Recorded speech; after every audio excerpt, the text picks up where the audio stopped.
Aristóteles de Estagira, método analítico.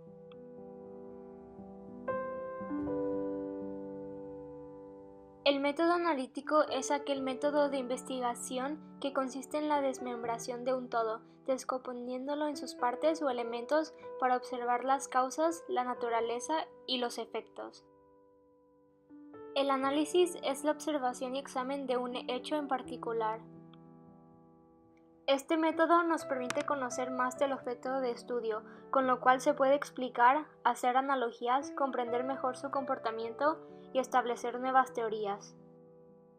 Aristóteles Estagira fue uno de los más grandes filósofos de la antigüedad y de la historia de la filosofía occidental. Aristóteles fue discípulo de Platón y luego preceptor y maestro de Alejandro Magno. En Atenas, Aristóteles fundó su propia escuela, Liceo.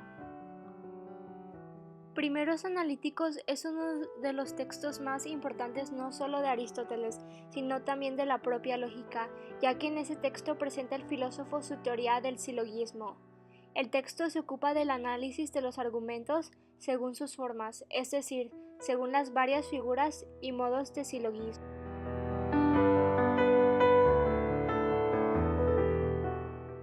Observación. Sirve para detectar y asimilar información.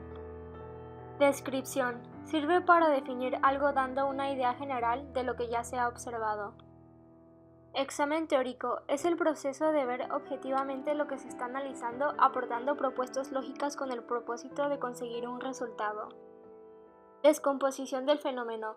Trata de segmentar las partes de lo que se está analizando para ver desde varias perspectivas, para conocer ciertos problemas que sin esto no hubiera sido posible notarlos. Enumeración de las partes, exposición sucesiva y ordenada de las partes que forman la información. Ordenamiento, organización de la información.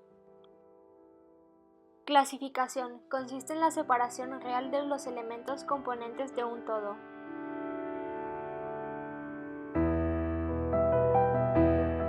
George Edward Moore fue un filósofo analítico de Londres. Para él, la filosofía implicaba análisis. Esto era el intento de la clasificación de conceptos que debían ser equivalentes, según la lógica, a las originales.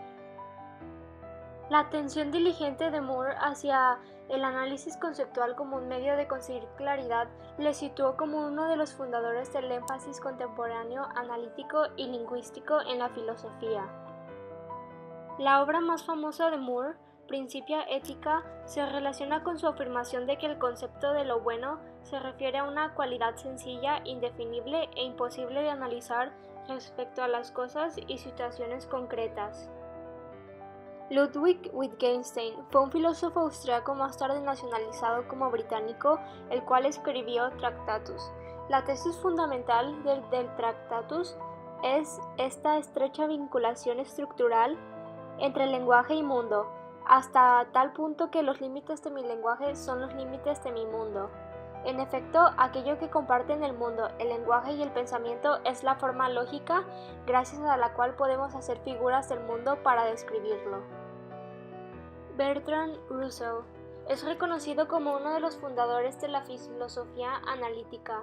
Junto con Moore, se esforzaron para eliminar las suposiciones de la filosofía que encontraron absurdas e incoherentes para llegar a ver claridad y precisión en la argumentación por el uso exacto del lenguaje y por la división de las proposiciones filosóficas en componentes más simples. Russell, en particular, vio la lógica y la ciencia como la principal herramienta del filósofo. Él creía que la principal tarea del filósofo era clarificar las proposiciones más genéricas sobre el mundo y eliminar la confusión. En particular, quería acabar con los excesos de la metafísica.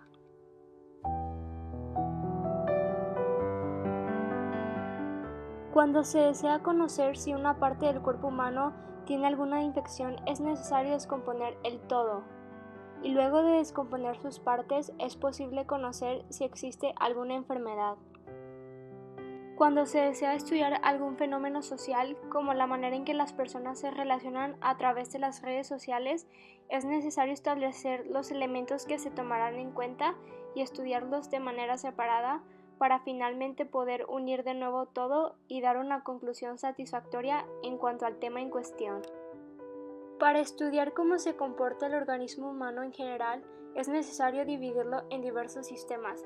Así se establecieron 11 sistemas del cuerpo humano, y a su vez para estudiar el comportamiento del organismo con precisión es necesario prestar atención a cada uno de los órganos que integran estos sistemas. El método analítico desintegra, descompone un todo en sus partes para estudiar cada uno de sus elementos así como sus relaciones entre sí con el todo. Es importante ya que nos ayuda a comprender la esencia de un todo conociendo la naturaleza de sus partes.